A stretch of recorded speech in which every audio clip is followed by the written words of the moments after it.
El bestiario de Ashley. Guardianes de la Ciudadela. Capítulo 11.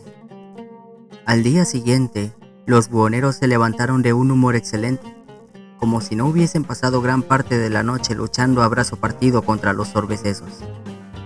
Ashley, en cambio, apenas había dormido.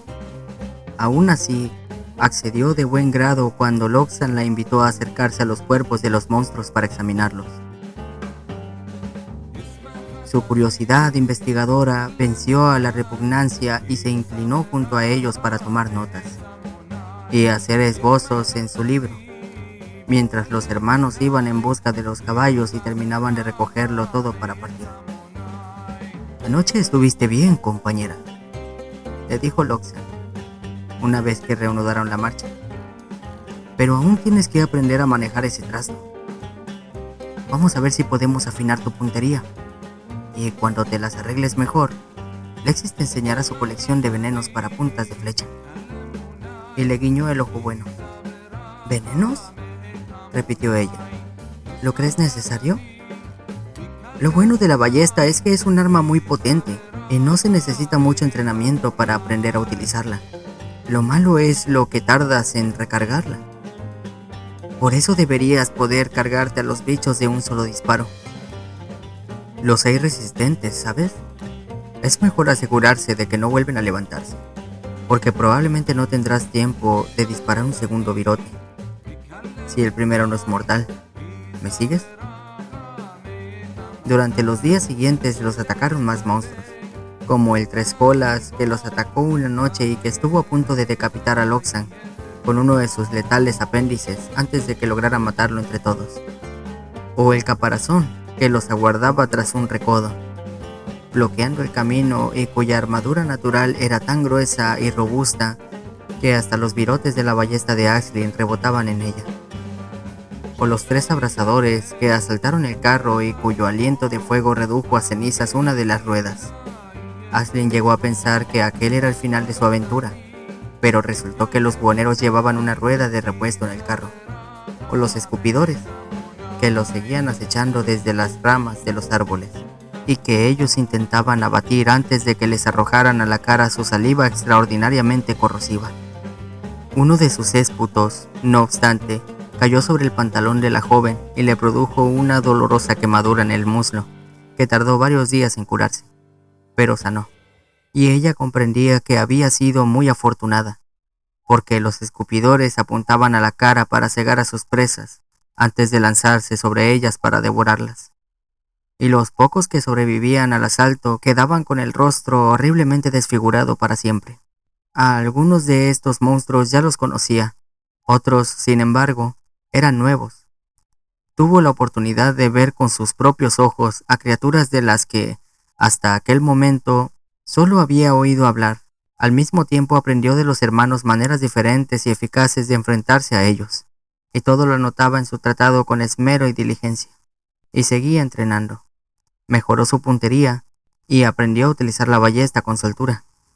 Loxan la adiestró también en el uso de la daga e insistió en que siguiera practicando con el arco. Por fin llegaron a la siguiente aldea. Ashley no podía creer que hubiese sobrevivido 10 días seguidos en un camino en el que no se habían cruzado con ningún otro ser humano. Los buhoneros se pavoneaban como si aquello lo hiciesen todos los días. En el enclave los recibieron como auténticos héroes, pero a la muchacha le resultó extraño estar de nuevo rodeada de gente. La acogieron con amabilidad. Sin embargo, por primera vez nadie le pidió que se quedara. «Dan por hecho que seguirás adelante», le explicó Lexis. «Nadie se arriesga a recorrer la ruta más peligrosa para quedarse en la primera aldea, claro está. Hay otras mucho más prósperas al este». A Ashley aquel enclave le parecía bastante agradable. Tenía sus propios monstruos, como todos, pero parecía que se las arreglaban bastante bien. Allí vivía al menos el doble de gente que en su aldea natal. Lexis aprovechó aquellos días de descanso para mostrarle su colección de venenos. Los guardaba en una bolsa de cuero con muchos bolsillos interiores, cada uno para un frasco diferente. Le prestó unos guantes para manipularlos y le explicó cómo fabricarlos, contra qué monstruos eran eficaces y contra cuáles no servían para nada. Y recuerda que, si son malos para los monstruos, para ti son todavía peores. Así que úsalos con precaución. Aisling tomó buena nota de todo aquello. Los buhoneros revisaron el carro, realizaron sus intercambios y se prepararon de nuevo para partir. Ella había copiado el mapa de Bexary en su libro, puesto que el original se lo había devuelto, a pesar de que él le había permitido quedárselo. Y sabía, por tanto, que la próxima aldea estaba mucho más cerca, a solo 2 días de camino. Sus compañeros le habían dicho que aquel sería un trayecto menos peligroso que el que acababan de realizar, por lo que, cuando por fin se pusieron de nuevo en marcha, se sentía feliz y emocionada. El viaje duró toda la primavera y buena parte del verano. Recorrieron diversas aldeas, todas muy similares en cuanto a su funcionamiento básico, pero con normas específicas adaptadas al tipo de criaturas contra las que se veían obligados a luchar. El mapa de Bexary seguía indicándoles con gran fidelidad qué clase de monstruos encontrarían por el camino, pero ni siquiera aquella información podía preparar a Aisling contra algunos de los horrores que los aguardaban, algunos de los cuales se grabarían a fuego en su memoria. Era el caso de la quinta aldea que visitaron, por cuyos alrededores pululaban los lenguaraces, unas criaturas capaces de imitar a la perfección las voces humanas. Como medida de precaución, Lexis y Loxan la obligaron a taponearse los oídos con cera, mucho antes de llegar ahí. Los lenguaraces los llamarían desde la espesura, le advirtieron, y gritarían desgarradoramente pidiendo auxilio, como si fuesen personas atacadas por los monstruos. La mejor forma de ignorarlos era sencillamente no oírlos. Los buhoneros itinerantes, como ellos, podían protegerse de esta manera de los lenguaraces, pero los habitantes de la aldea estaban condenados a oírlos a todas horas. Los monstruos los llamaban constantemente, con las voces de sus seres queridos, tratando de engañarlos para traerlos a un destino fatal. De modo que estas gentes habían aprendido a vivir sin ruidos, con los oídos siempre taponados, para que los gritos de los lenguaraces no los volvieran locos de oído y de dolor. Para poder comunicarse entre ellos, habían desarrollado un lenguaje de signos que, obviamente, la mayoría de los visitantes no comprendía.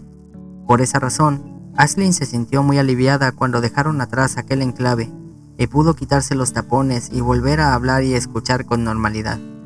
«No me imagino cómo debe de ser vivir así», comentó. Calló un momento, maravillada ante el sonido de su propia voz. «Al principio no lo hacían», explicó Lexis. Su voz sonó un poco ronca, después de varios días sin usarla. «Los lenguaraces no soportan el canto de los grillos, así que los habitantes del enclave guardaban varios en cada casa, y al menos por las noches podían quitarse los tapones y descansar». «¿Y qué pasó?» «Que el sistema no era perfecto», respondió Loxan. «Los grillos no están cantando todo el tiempo, y de todas formas muchos preferían no oírlos a ellos tampoco». «No lo sé», dijo Lexis pensativo. «Creo que esa gente ya no podría quitarse los tapones aunque quisiera. Y muchos de ellos, especialmente los niños, sufren a menudo de infecciones de oído. Pero, ¿qué opciones tienen?» «Deberían hacer cacerías en el bosque y acabar de una vez con esos bastardos», gruñó Loxan. «Tengo entendido que no son demasiado grandes». «Lo hacen cada cierto tiempo, pero nunca acaban del todo con ellos. No sé de dónde salen tantos, la verdad. Crían como ratas». «¿Crían?», preguntó de pronto Aisling con interés. «Quiero decir, ¿hay machos y hembras? ¿Habéis visto cachorros de monstruos alguna vez?» Los buhoneros cruzaron una mirada. «En cierta ocasión me uní a una patrulla en un enclave», contó Loxan. «Atacamos una madriguera de chasqueadores, y ahora que lo dices, solo había individuos adultos, ni crías, ni restos de huevos, ni nada remotamente parecido a un nido». Aisling asintió, pensativa, y lo anotó en su libro. En otra de las aldeas que visitaron, el hedor era tan insoportable que apenas fueron capaces de quedarse una sola noche. Loxan le explicó que no lo causaba el propio enclave, sino los velludos, unas enormes y apestosas criaturas asombrosamente peludas que vivían en los alrededores y que nunca se lavaban. Acampaban cerca de la aldea porque la asaltaban a menudo para tratar de comerse a sus habitantes. Y estos, que luchaban contra ellos con denuedo, se habían resignado, sin embargo, a convivir con aquel espantoso olor que desprendían. De hecho, parecía que hasta se habían acostumbrado a él, aunque para los visitantes resultaba difícilmente soportable. Otro de los enclaves había sobrevivido porque tiempo atrás sus habitantes habían hecho el esfuerzo de pavimentar el suelo con piedra. Así podían oír llegar a los rechinantes, unos monstruos de largas garras que producían un sonido muy característico cuando caminaban sobre suelos duros. En cambio, si se desplazaban sobre superficies blandas como la tierra o la hierba, eran tan silenciosos que no se les detectaba hasta que te saltaban encima. Aisling anotaba todo aquello con profundo interés, preguntándose si habría alguna otra manera más práctica de combatir a todas aquellas criaturas, comparado con el hedor que despedían los velludos o el perpetuo silencio en el que se veían obligados a vivir los humanos sitiados por lenguaraces. El hecho de tener que raparse la cabeza para evitar a los dedos largos le parecía ahora un pequeño inconveniente. Ella ya no lo hacía en realidad, salvo cuando llegaban a un enclave que lo incluyese entre sus normas. No obstante, se sentía incapaz de dejarse el pelo tan largo como las mujeres que vivían en otros enclaves, y seguía cortándoselo muy a menudo. A finales de verano, llegaron a su destino. Llevaban varios días de retraso, porque se habían visto obligados a parar durante un par de semanas en una aldea debido a que Loxan había resultado herido durante una lucha contra un abrasador, pero había salido adelante, y por fin estaban allí los tres, vivos, en la última escala de la ruta. Aisling sabía que había llegado la hora de despedirse de los dos hermanos. En cuanto hubiesen descansado, darían media vuelta y volverían al oeste. Y ella no pensaba acompañarlos. Había muchos lugares nuevos que deseaba conocer. Había aprendido mucho con aquellos buhoneros.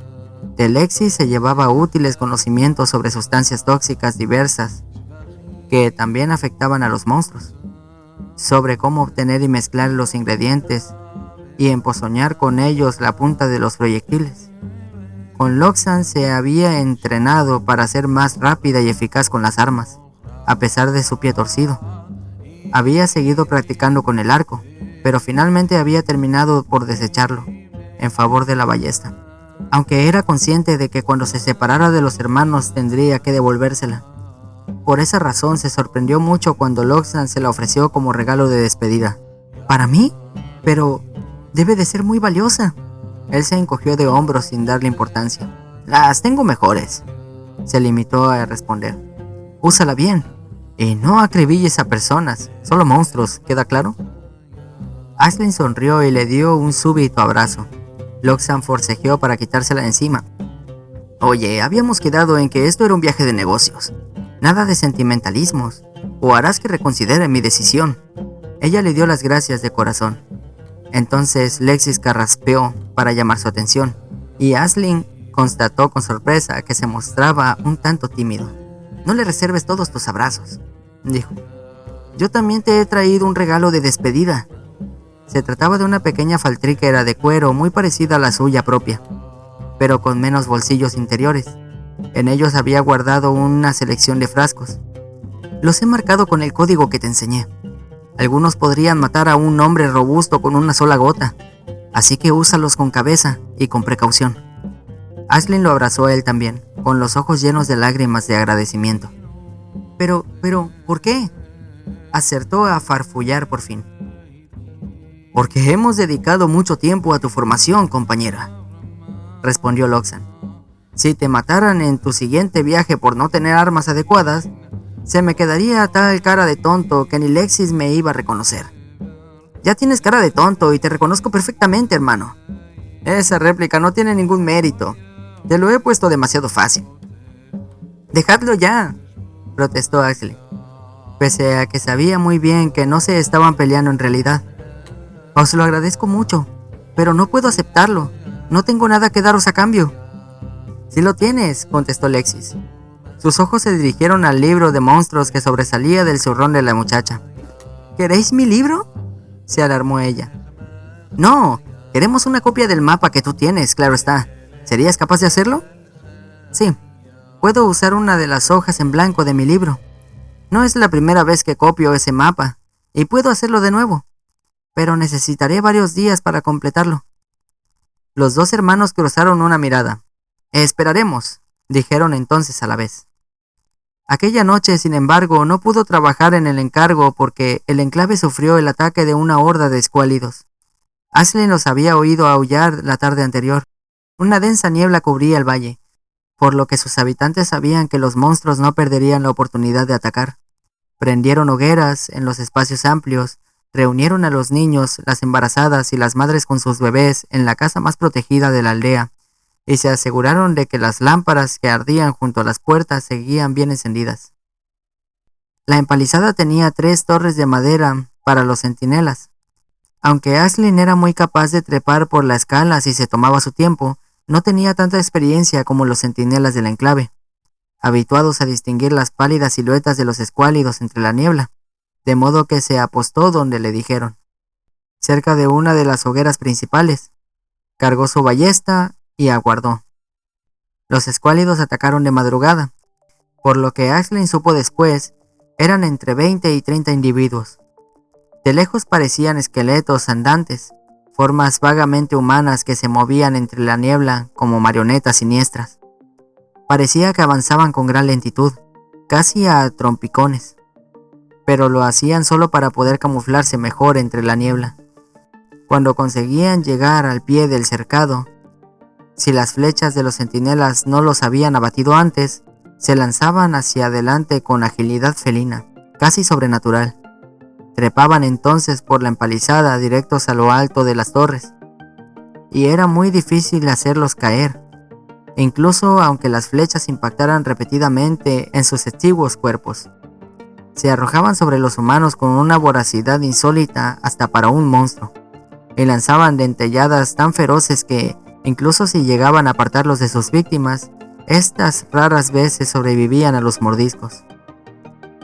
Aisling pensaba en todo esto mientras aguardaba, inquieta, junto a la hoguera. Hacía un rato que los escuálidos habían dejado de aullar, solo se los oía cuando caían abatidos por las flechas de los centinelas. Sabía que los monstruos estaban tratando de entrar en el enclave, y que no dejarían de intentarlo hasta que los humanos los matasen a todos o hasta que los rayos del sol los obligasen a regresar a toda prisa a sus cubiles.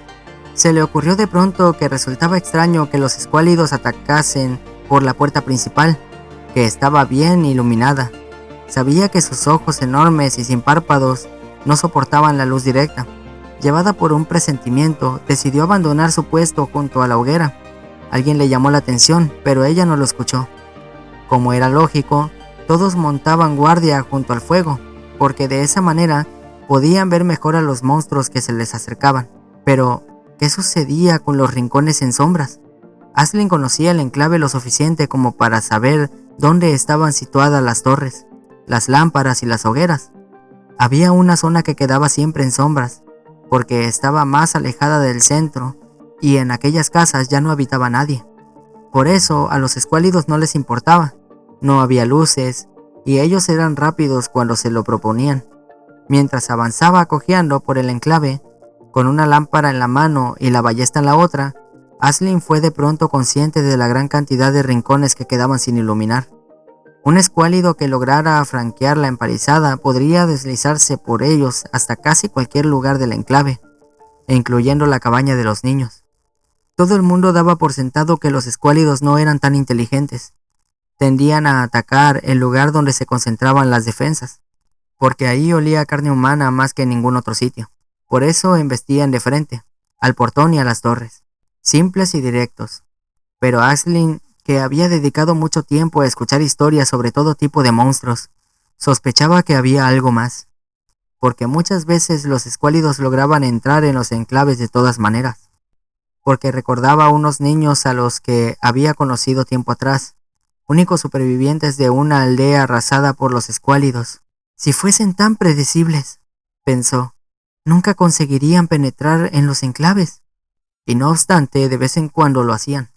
Se detuvo indecisa, al darse cuenta de que estaba sola, lejos de la hoguera principal, se encontraba al pie de la empalizada, en el otro extremo del enclave, y en efecto, aquella zona estaba casi por completo a oscuras. Le latió el corazón más deprisa, consciente de pronto del peligro. Probablemente estoy exagerando, se dijo, tratando de calmarse. Después de todo, aquí tienen experiencia luchando contra los escuálidos. De todos modos, decidió que no había nada de malo en dejar una lámpara allí, por si acaso. La alzó para colgarla de la rama en un árbol, y entonces lo vio. Se sorprendió de no haberlo detectado antes. De hecho, porque su piel, de un color gris pálido casi blanquecino, resaltaba poderosamente en la semioscuridad. El escuálido estaba pegado a la parte interior de la empalizada, boca abajo, como una lagartija. Una parte de la mente de Aisling decidió que tenía que anotar que seguramente sus dedos eran prensibles, como los de los trepadores. La criatura, toda piel y huesos, tenía un cráneo curiosamente alargado y unos ojos enormes que, pese a que estaban clavados en ella, parecían vacíos de expresión. Aisling alzó la ballesta muy lentamente, y el escuálido sisió, y le mostró una larga lengua bífida de color azulado. La joven apuntó despacio, mientras se desplazaba paso a paso hasta quedarse justo bajo la luz del farol. La criatura inspiró, y sus fosas nasales se dilataron como si estuviese deleitándose con el olor de la chica, pero no se atrevió a entrar en el círculo de luz. Entonces abrió la boca, una boca babeante repleta de dientes afilados como dagas, y una bocanada de su hediondo aliento golpeó a Aisling con fuerza y le revolvió el estómago.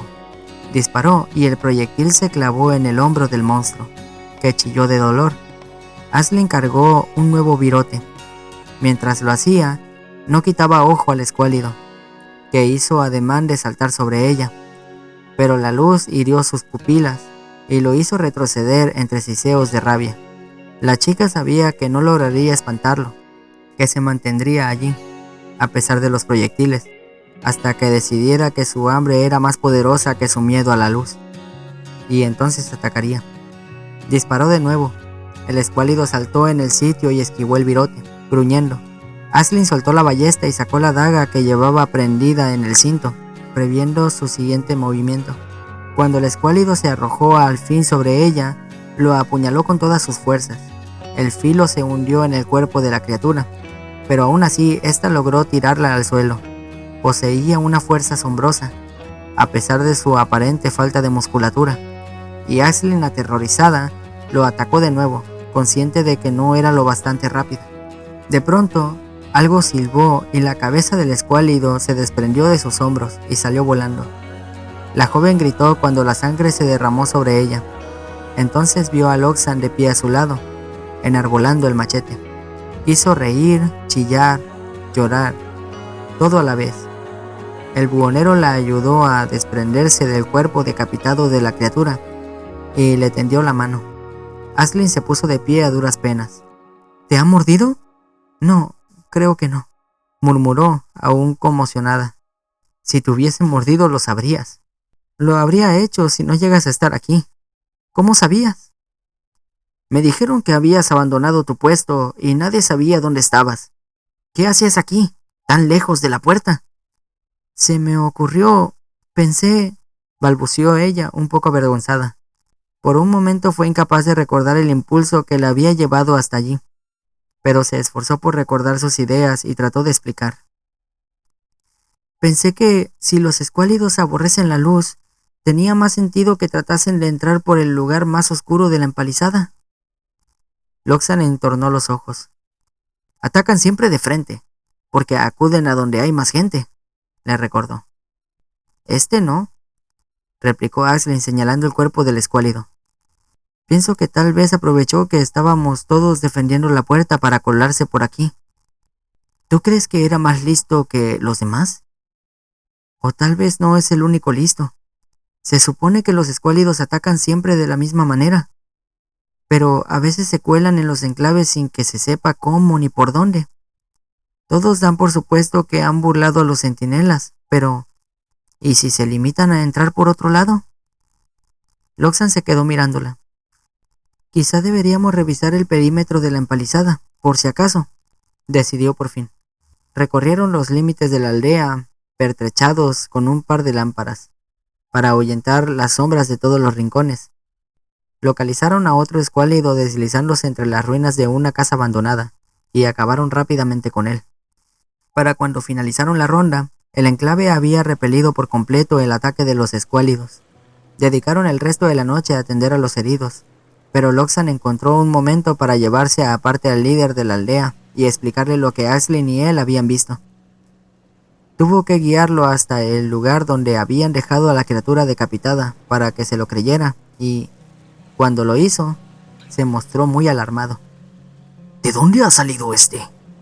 ¿Cómo es posible que entrara por aquí si no había nadie?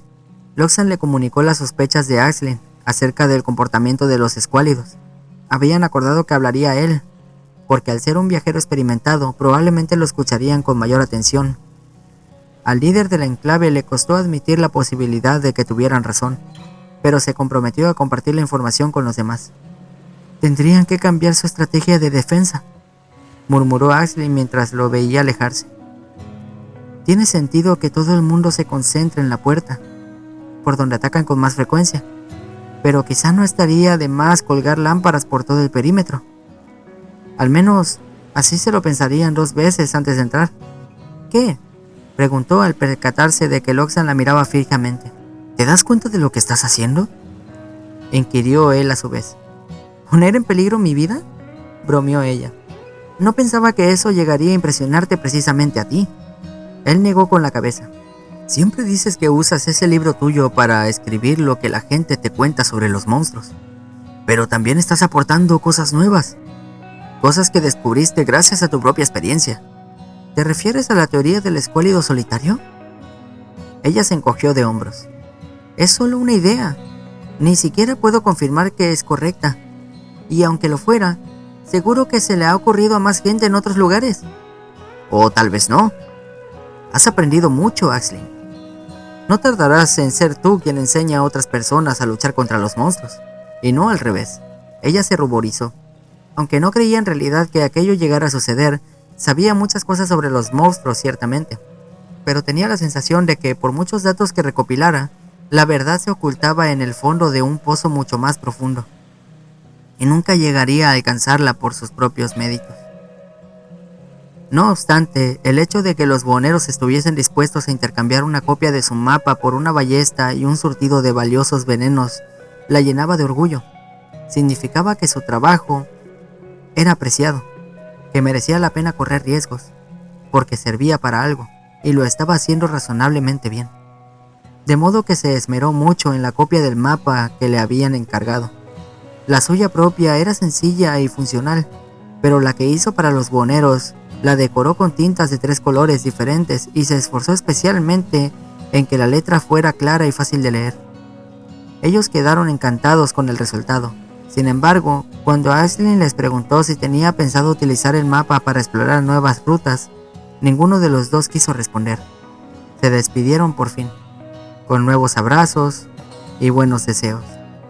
Y así una mañana, los dos montaron en su extraño carro y se encaminaron de nuevo hacia la salvaje región del oeste, donde los muros eran empalizadas y las aldeas más grandes operaban los 30 habitantes a duras penas. Aisling los vio marchar, preguntándose si tendría ocasión algún día de acompañarlos de vuelta. Se había planteado en numerosas ocasiones qué haría si la cadena se rompía en aquel punto, si los hermanos sucumbían a los monstruos y nadie se atrevía a ocupar su lugar para mantener comunicados el este y el oeste, pero se obligó a sí misma a centrarse en la tarea que tenía por delante, recorrer el camino hasta el final y llegar a la ciudadela. Fin del capítulo 11.